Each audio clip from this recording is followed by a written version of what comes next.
Welcome back to Small Changes, Big Shifts. I'm Bayleigh Soza here with my co-host, Dr. Michelle Robin, and what a powerful series are we coming off of with the guest on our show, really kind of diving into the topic of how we talk to ourselves, how it impacts us, how it impacts our community, and really how we're violating ourselves and how that impacts the people around us. And so we had guests on our show, Danny sharing his story with what they're doing at Uncornered and how he has stepped into his purpose and his passion and how he's making a life for the young men behind him and mentoring them. Then we had Carla with Healing Heroic Healers talking about how they are servicing the people on the front lines who are experiencing trauma and day-to-day heightened stress, and really how are they wrapping their arms around each other at the same time that they serve our community. And then we ended last week with Brooke Size, really talking about using your voice and talking about the mental health and how the body stores, and diving into that conversation about how oftentimes when we don't use our voice or we don't speak our truth, really how that has an effect on us. And so now Dr. Robin and I are really just downloading all of the great information that we've received over this series as we kind of gear up and take it a deeper level of really how does it store in the body and what effects does that start to have. And so, Dr. Robin, we've spent the last 4 weeks talking about how we violate ourselves by sometimes ignoring our own needs or falling into old habits or falling into the communities around us and what we know as normal. Dr. Robin, we've spent the last couple of weeks interviewing people and diving into the topic about how we sometimes violate ourselves by ignoring our own needs or not using our voices. How do you think that shows up in everyday life? Such a great question. Bayleigh, since we launched this series, I got talked into Twisted Arm watching The Pit. Have you seen The Pit yet? I have seen The Pit, yes. Okay, well, I don't know about you, but I just recently started watching it, and having talked to Danny and talked to Carla, and then, being in the medical profession. And I want to say, holy smokes, it really gives a light. So if you've not watched it, if you're in healthcare, don't watch it. You might have a little PTSD. But if you're someone trying to understand the whole system and talking about violation of yourself and others, I think the Pit's doing a great job in really displaying the angst in medicine with the weight, but also the angst in how stuff happens, whether it's a tragedy of somebody who is having a mental health challenge that commits a crime, or whether it's somebody who doesn't think they can't afford to be well, but they can't afford to be sick. And there's just such a beautiful series on it, but I want to tell you it's not for the faint of heart. So when you talk about violating ourselves and ignoring our own needs, that's one thing I love about the Small Changes, Big Shift show. And one reason I love walking with you, you have such fresh eyes. And sometimes when you've been around it too long, you can become tainted, or you can become less aware, or maybe too aware. And so what I wanted to spend a little bit of time today is really talking about the thyroid and how when we violate ourselves, sometimes we can't speak and we lose our voice. And there's a reason that we talk about the quadrants of well-being: mechanical, chemical, energetical, psycho-spiritual.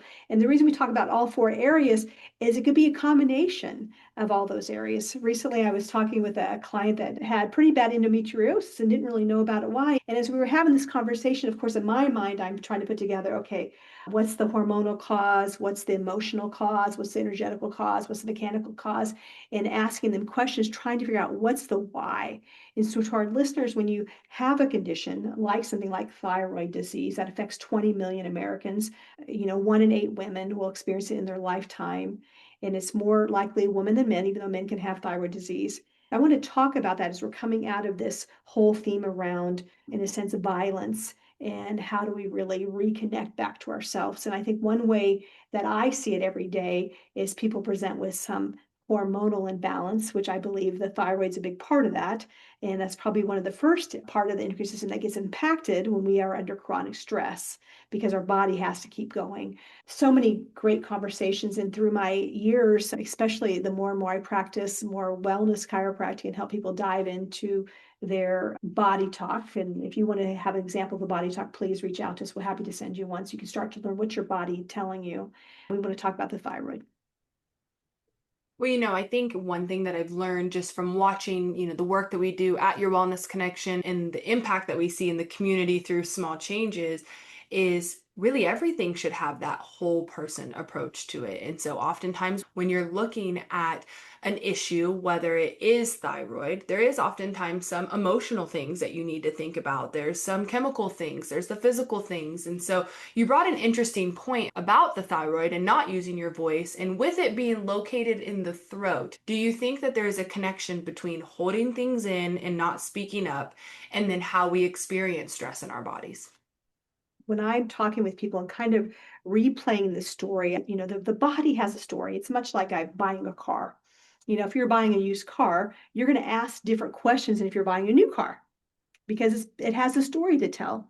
And our bodies have a story to tell. It could be an example of somebody having a traumatic birth could start to create fascia torsion in the neck, which could affect the thyroid, could also affect many other parts. And so when we look at any system or we look holistically at the body, we want to think about the whole picture and starting from birth. And it could be maybe you had a car accident that whiplashed your cervical spine. And what happens is the body works because of the brain. The brain shoots down the spinal cord out the spinal nerves. And one reason why I love being a chiropractor, it's so fun to touch people's spine and say, oh, by the way, do you have a scratchy throat today? Or do you have a stomach ache today? Or are you on your menstrual cycle? They're like, how do you know that? Are you psychic? And no, it's like a dance talking with the body. And I believe that a lot of people don't know the story of their body for whatever reason. Maybe it's too painful, or maybe they just have not been educated. And it is the box. And maybe some thyroid conditions will start. Maybe let's say you've been choked, and you have lost your voice maybe because of sexual violence or some type of criminal activity towards you. And so you maybe hold your voice in because you can't have it, which it will also relate. So I personally, from the years of working with people, I do think there's a factor of not speaking up and not speaking your truth because maybe you weren't heard as a child, whatever the reason may be. I think that's one thing is there is oftentimes more than one reason that we start to see issues arise. And so it may be true that yes, you did have this injury that happened, but also you haven't addressed this from your past. We watch oftentimes in the chiropractic, people are coming in for back pain. And I remember when I was your chiropractic assistant, one of the early things was you told me low back is also the emotion tied with low back is anger and resentment. So when you're seeing people who are coming in time and time again with low back pain, and you're doing the x-rays, you do the decompression, you do the adjustment, and they're still not getting the relief, it wasn't until that moment where you just held the space to open the question of, well, what do you need to let go of? That was the first time that you could see for a lot of those clients that they're like, oh, wait, I hadn't even thought about this for so long. So to your point of not even knowing maybe the story your body is trying to tell, you might not also have people in your corner asking the right questions because you don't know what you don't know. And so being curious, we say on the show often, question everything. Be curious. Why is that sore? Why does my throat feel tight around this person? Why do I feel, uncomfortable here or excited here? I think the more that we can learn, and I say this when we're working with people in the scholarship program, and to our listeners out there, a core belief of mine is I think we should take every opportunity that we have to learn more about ourselves. And no matter what they may look like, they say in Hoffman, never waste a good trigger. And I think when we think of trigger, we think negative, but I think you can think of it either way. Anything that causes an emotion for you, negative or positive, you should always allow yourself that space of where did this come from? What could this mean? How is this working for me? And maybe what's a root cause of why this problem is occurring? And so sometimes we talk about this all the time. The body is talking, are you listening? And our body is giving us signals that something may be off. We've been talking about thyroid, and I really want to stick with that theme given the stats that you shared at the beginning of the show and how many people this impacts. And so, what are some of the common signs that people may need to pay attention to when it comes to their thyroid? I think an uncommon one would be maybe a scratchy throat. Okay. Continually. A common one could be constipation, could be dizziness, could be lack of motivation. I always say, do you have to set an alarm to get up? Or are you hitting the snooze button too much? It could be, of course, weight gain, hair loss, eyebrows thinning would be a big one. Maybe feeling jittery inside and kind of agitated could be one of it. There's some common things with thyroid that people need to address because it is so common. It's super common. It's also very common. It's an autoimmune conditions where the body's actually attacking the thyroid, which is really an immune system issue, not necessarily a thyroid endocrine system. Is the body is throwing it off, kind of like the way the body's attacking the colon, like in Crohn's disease. Why would somebody in their mid 20s care about their thyroid? Like, why should my age group be curious or want to be aware of having a functioning thyroid? I think that's a really great question, thinking about how and why can your systems, there's like TSH, which is thyroid stimulating hormone in most cells. And so it's really important that you have adequate thyroid chemistry. But when you think about and once again, I go back to how the body works. And, I have to close my eyes, I say brain, spinal cord, spinal nerves. And I think what makes the brain work, one reason why I love the medicine we do at your wellness next around the quadrants of wellbeing is because the brain works because of chemistry. You're going to get chemistry through your digestive system. So if you have a Hashimoto's, you have a autoimmune system, we know that's going to go back to the gut. And as you're looking at your gut health, which I see, like, saw a young person this week that's, 18 and has gained 20 pounds out of the blue in the last 6 months. And it's like, why? I'm eating right. I'm exercising more than I ever have, yet I'm gaining weight. So the question is, what's going on? And so she's filling out a body talk, and we're looking at what could be going on that's causing that. And so the more aware you are at your well-being at an earlier age, and not in an over OCD way or hypochondriac way, but just an awareness, whether it's I'm constipated today, what did I have to eat? Oh, by the way, I'm losing my hair. Why am I losing my hair? You know what? My skin, I'm having a funny breakout. Why am I having that? Recently I was in a meeting, and literally right at the end of the meeting, I had to throw up. And I'm not a throw upper usually. And I was like, okay, gosh, I have food poisoning. I went back in my mind thinking, would I have anxiety with the meeting, which would be odd for me? Did I eat something I really hadn't eaten that morning? And so it's just an awareness, and your body is telling you. So to our listeners, whether you're 10 years old, you're 5 years old, you're 80 years old, it's what is my body trying to tell me? And so when I don't feel the greatest, I start questioning, okay, what did I have to eat? Who was I around? Am I sleeping? What tapes are playing in my head that could be affecting my well-being? And I think that's where the thyroid, such an important organ that's so tiny. Well, I think about the body talk form for my own selfish reasons or my own self-full reasons as a cheat sheet.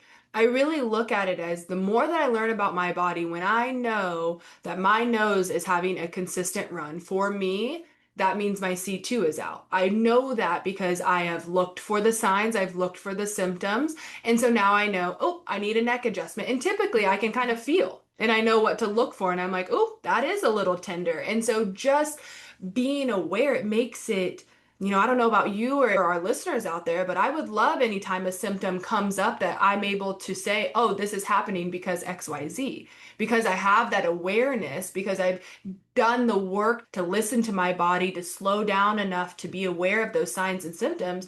It really does, it makes well-being a lot easier because well-being is so personalized. There's not a blanket statement, one size fit all. There are general lanes that you can follow, but really until you dive into your bio-individuality and really know what works best for your body, that's where that true well-being is going to start to, take place. And I love the point that you brought up for the people, in their young 20s or even younger than that.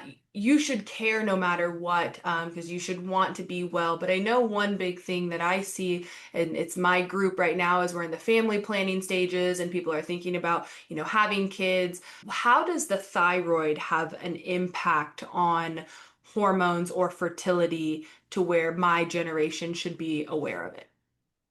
Well, we're going to be talking to Dr. Alicia, who's definitely an expert in this space around hormones. But from my understanding of, studying the body and studying this from a kind of a lower level, is that the body works because of the adrenal. So you got a gas tank, and it's called the adrenal gland, and it helps with the cortisol and adrenaline. And it's just right above the renal, the adrenal. That's why it's called adrenal gland, right on top of the kidney area. And the body releases these chemicals to help you kind of stay balanced. And when you don't have enough cortisol or adrenaline, because we're burning our body out, we're sleeping, we're living on caffeine, energy drinks, possibly we have anxiety, then it starts to steal from the other parts of the endocrine system, whether it's the thyroid or hypothalamus or the pituitary or the ovaries, which can impact infertility and overall endocrine health. And so that's why I think it's so important that we look at health in general from this whole perspective. We try to calm down the nervous system, try to regulate our blood sugar, keep our digestion as healthy as possible, because it will help our thyroid. Not 100% of the time, but you will definitely put the odds in your favor that you will have less problems conceiving with infertility or less thyroid issues. And I'm thinking about a story years ago that was told by my friend Sonia Choquette in one of her books, where she had this client that kept wanting to get pregnant, but they just couldn't get pregnant. And finally, the question came up, do you have time in your life for a baby? Your life is so full with your career and everything else you have going on. You don't even have 10 minutes to yourself. How are you going to have time to take care of a baby? So I think it's a great question to ask. How do I take care of myself from this whole perspective, not just in thyroid function, but also in just general hormonal function? Yeah, I always love the whole person approach. I've said this a bajillion times on the show and I'll say it forever. I mean, small changes is just ingrained into who I am at this point, and that whole person is just what I take to every area of my life. But, you said something interesting just right there with that story is the question of, do you even have the time? Do you have the space? And sometimes I think for, people who are just kind of goal oriented or going towards the next thing, we're looking at checking a box, but sometimes is it the right season for what you're trying to call in to come in? Robin Stevens, our feng shui consultant, she says it a lot of times about your physical space, but she used the example of like, well, how are you going to go to a store and know that that art piece is supposed to be in your living room if your walls are full? Like, you oftentimes have to leave the space to know what you're still trying to call in. And so we approach everything from this whole person approach, and we've dived into it a lot on this show about why the importance of looking at any issue that you're having in the body or any issue you're having in well-being. It's important to look at it from this whole person approach. And so as we kind of wrap up the show today, I would like you to share a little bit more about the quadrant view on thyroid health and how you feel our listeners should be aware of how to kind of start to approach things from that perspective. Yeah, and I would tell our listeners, pick a couple of these that you feel like you could put on your tool belt pretty easy. And so, I actually have tiptoed into Hashimoto's, which is the autoimmune thyroid myself. And as I look back on at least the last 40 years of my well-being journey, I think about having foods that were causing issues. I think about having gut issues. So some key things mechanically, of course, you got to move. You've got to take care of your nervous system. I am 100% sure the reason that I'm not on a lot of medications, or the reason I'm on no medications, is because I've been getting chiropractic care for 45 years. At least twice a month, I get an adjustment, which helps down regulate my cortisol and also helps me just have my nervous system functioning better. It's a cheat, to be honest. I think there's other things I could do that would help as well. Just like we talked a few weeks ago with Jessica Love, we talked about heart math. I've added that to my routine. Not enough yet, but I'm going to continue to add that to my tool belt. And that's the one thing you need to know is you add things and hopefully you keep adding to them. And sometimes it takes you 6 months or a year to get the new tool really mastered. So movement, taking care of your nervous system, of course, good posture, sleep, sleep, sleep, sleep. Sleep goes across all the quadrants. The good news is I've been a good sleeper most of my life. So that's huge to have a good routine. We talked about that in our sleep program. Chemical, I think about for the thyroid, I think a lot of people do have some food sensitivities to gluten and dairy. And so if you don't know where to start, you don't want to spend any money getting tests, you might do like the Whole30 or a 10-day sugar detox, which when you do that gets rid of a lot of dairy and a lot of gluten. Of course, managing your blood sugar and being really intentional about starting your day with even blood sugar, not starting your day with a bunch of carbs or a sugary Starbucks drink. No offense against Starbucks, but when you start your day with a Starbucks and a scone, you're going to set your blood sugar off. If you don't believe me, put on a glucose monitor, that will help you. And continue to reduce inflammation. Be really mindful about listening to your body. Why are my hands stiff today? Okay, I remember maybe 20 years ago, I was talking to then at the time my accountant and my attorney, and I said, you know what, I don't know if I'm going to keep being able to adjust. This is really before I gave up gluten 100% because my hands were sore all the time. And as a chiropractor, I said, well, it's just because of how I use them all the time. Well, here I am 20 years later, and I want to tell you, my hands are not perfect, but they're not like they were 20 years ago, and they don't hurt all the time. That's really important. I think energetically, speaking the truth to yourself. You may not be able to speak it out loud yet, but how do you get truthful with yourself? And I'm not sure a lot of us are taught to really even think about what we want. It's kind of what society wants for us. So I think that's used, maybe doing some, this airy fairy word chakras and how does that play in? And so that's a whole nother can of worms. It's probably a whole nother show. And then of course, just really thinking about being in gratitude. And one thing I do that balances my nervous system, which also helps my chakras, I gargle. I gargle in the shower almost every day to help calm down my nervous system. I came in as an anxious kid and I know why now because I've thought about it. And so Unfortunately, when you've just grown up in that chaos and the anxiety, it just is an easy loop to stay into. So really start to think about why you're in those patterns. And for me, faith is huge. I think you know this. I work constantly on my mental health. And so, for our listeners, remember, just don't just treat a thyroid problem, treat yourself from a whole perspective. Even though the thyroid may be what's driving you at this moment, but try to look at it from a whole perspective. I always love hearing you break it down like that because I get to see it often, and I'm glad our listeners got to see it as well. It's truly this quadrant of well-being can be applied to any area that you are facing and anything in your well-being that you're trying to dive deeper on. And the one that I wrote down from that to just is to speak truth to yourself. Even if you can't speak truth out loud to others, but start to tell yourself that narrative because you need to believe it and you need to be able to know that you have your back and that you are looking out for you, and that if there's anybody that's going to tell you the truth, it's going to be yourself. We lie to ourselves often, and not necessarily in a negative way, but just almost out of a protection way as a survival instinct. And so I want to invite you this week to pause and to maybe ask yourself those questions and dive deeper on some of those truths you haven't been sharing with yourself, some of those realities that you maybe need to face. And that is one of the ways to just get started. We are going to dive deeper into this thyroid topic next week with Dr. Alicia Johnson, really kind of going into the science behind the effects of thyroid, what to look out for, and really kind of how to start to put the odds in your favor and shifting back to a healthier habits and daily routines. So we hope that you enjoyed our series in this episode today as we kind of recapped and shared some of our lessons and really gear up for this next topic into thyroid health. So we hope to see you next week. And until then, we're sending you all big heart to heart hugs.